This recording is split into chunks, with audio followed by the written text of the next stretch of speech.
אם מישהו מצוי בחסר משקל, איך הוא יכול לשפר את זה? בדרך כלל במצבים כאלו אנחנו מתאימים תזונה עשירה בקלוריות. חשוב לזכור שבמקרה כזה אנחנו לא נוסיף רק מזונות עשירים בשומן לדיאטה, אלא בעצם נקפיד על עיקרון הגיוון, תוספת של מזונות מכל קבוצות המזון. למשל, אנחנו נוסיף כמויות של שמנים באוכל, אנחנו ניתן המלצה לעתים דווקא להוסיף מזון מטוגן, או מזון שהוא עבר תהליך של הקפצה. דרך נוספת היא לשלב אגוזים, שקדים לסוגים השונים שתורמים כמויות גדולות של קלוריות בנפח קטן.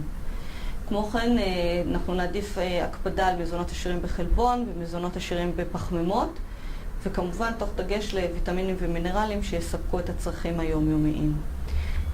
לפי הצורך ניתן לשקול השלמות תזונתיות של תכשירי מזון שמצויים בשוק על מנת לתמוך בהעשרה הקלורית.